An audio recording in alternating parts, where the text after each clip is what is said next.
नमस्कार दोस्तों, हमारे चैनल पर आपका स्वागत है। जय श्री कृष्णा, राधे राधे, हर हर महादेव। ओम नमो भगवते वासुदेवाय नमः। जय श्रीमन नारायण। दोस्तों, आज हम सुनेंगे वैशाख मास महात्म्य अध्याय 14वां। वैशाख मास में कोई भी नियम लेते हैं और आप पर तो श्री कृष्ण की साक्षात कृपा होती है, तभी आप नियम यह ले पा रहे हैं, वैशाख मास महात्म्य सुन पा रहे हैं। बस अब करना यही है कि भक्ति को और बढ़ाना है, और भक्ति और पुण्य बढ़ाने का सरल रास्ता इस वैशाख महीने का सब ज़्यादा से ज़्यादा उपयोग करना। अभी भी समय है, ज़्यादा से ज़्यादा पुण्य कर्म अर्जित कर लें। जय श्री गणेश भगवान की। ओम नमो भगवते वासुदेवाय नमः। वैशाख मास महात्म्य अध्याय 14वां कथा सुनते हैं। तब राजा पूछने लगे कि हे ब्राह्मण, वैशाख मास धर्म अति सुलभ है और ऐसे अनेकों पुण्यों के देने वाले हैं जो भगवान को प्रसन्न करते हैं और तत्काल ही धर्म, अर्थ, काम और मोक्ष को देने वाले हैं। परंतु ऐसे वेदानुकूल धर्म भी संसार में ज्ञाता नहीं है। अनेक प्रकार के राजसी धर्म और तामसी धर्म ही इस संसार में विख्यात है। इसका क्या कारण है? श्रुतदेव कहने लगे कि हे राजन, संसार में भोगों की इच्छा करने वाले मनुष्य अधिक संख्या में हैं, इसीलिए रजोगुण और तमोगुण अधिकांश में पाया जाता है। बहुत थोड़े मनुष्य ऐसे हैं जो मोक्ष प्राप्ति के साधन करने वाले हैं, अतः वह बहुत ही कठिनता से मिलते हैं।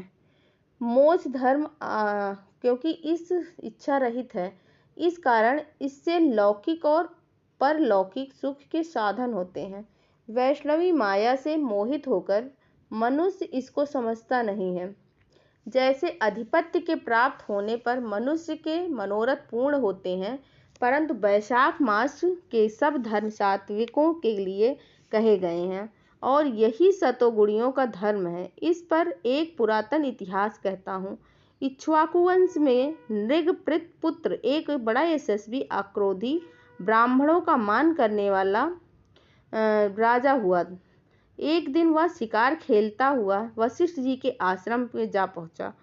वहां पर उसने देखा कि आश्रम में मार्ग में वशिष्ठ जी के शिष्यों ने कहीं प्याऊ लगा रखा है, कहीं छाया मंडल बना रखा है, कहीं बावड़ी साफ करवा रहे हैं, कहीं बैठे हुए लोगों पर पंखे से हवा कर रहे हैं, कहीं सुगंधित वस्तुओं और फल बांट रहे हैं, मध्याह्न के समय छतरी दान कर रहे हैं, सायंकाल को पीने की वस्तुएं दे रहे हैं। राजा ने उनसे पूछा कि तुम कौन हो और क्या कर रहे हो? उन्होंने उत्तर दिया कि हम महर्षि वशिष्ठ के शिष्य हैं और उन्हीं की आज्ञा से वैशाख मास के धर्मों को कर रहे हैं।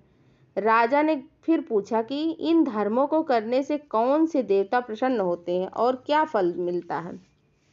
वह कहने लगे कि राजन, हम अपने गुरु की आज्ञा से यह सब कर रहे हैं, हमको बताने का अवकाश नहीं है, अतः आप हमारे गुरु जी से यह सब बातें पूछ सकते हैं। शिष्यों की यह बात सुनकर वह महायशस्वी राजा संपूर्ण धर्म के तत्वों को जानने वाले श्री वशिष्ठ जी के आश्रम की तरफ चल दिए। उनका आश्रम विद्या और योग का स्थान है तथा राजा को अपने आश्रम में आया देखकर ऋषि ने अत्यंत प्रसन्न चित्त से होकर साथियों के सहित राजा का अतिथि सत्कार किया। राजा बड़ी प्रसन्नता और नम्रता पूर्वक बैठकर गुरु जी से पूछने लगा कि गुरुदेव, मैं आखिर से थक गया, आपके आश्रम की तरफ आ गया तो मैंने आपके शिष्यों को बहुत से धर्म कार्यों को करते हुए देखा। इसीलिए महाराज, मेरे मन की बड़ी उत्कंठा उत्पन्न हुई कि यह सब धर्म के कार्य करने से क्या फल मिलता है। तो वशिष्ठ जी कहने लगे कि जो सब धर्मों को छोड़कर विषयासक्त हो जाता है, वह भी यदि प्रातः काल वैशाख का स्नान करे तो भगवान का प्रिय हो जाता है। जिसने धर्म के सब कार्य संगोपांग किए हों किंतु वैशाख का आदर न किया हो तो भगवान उससे दूर ही रहते हैं।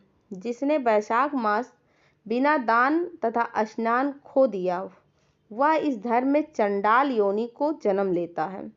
वैशाख मास में जिसने विधिवत भगवान की आराधना की, भगवान उसी से प्रसन्न होते हैं और श्रद्धा से भगवान का थोड़ा भी पूजन करता है जो वह उसी से प्रसन्न हो जाते हैं। भगवान अधिक धन अथवा अधिक परिश्रम वह नहीं देखते, वैशाख मास के धर्म अति सुगम हो तथा भगवान को प्रसन्न करने के लिए उनसे श्रम भी थोड़ा और व्यय भी अधिक नहीं करना पड़ता है।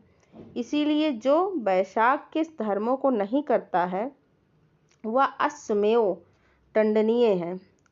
इस प्रकार ऋषि ने राजा को सब शास्त्रोक्त वैशाख धर्म समझाए। तब राजा सब धर्मों को सुनकर तथा यथोचित गुरु जी की पूजा करके अपने घर को चला गया और घर पहुंचकर वैशाख मास के सभी धर्म करने लगा। ओम नमो भगवते वासुदेवाय नमः। दोस्तों 15वां अध्याय कल की वीडियो में हम सुनेंगे। 15वां अध्याय सुनने के लिए हमारे चैनल को सब्सक्राइब कर लीजिए, लाइक कर लीजिए, कमेंट में ओम नमो भगवते वासुदेवाय जरूर लिखिएगा। धन्यवाद दोस्तों।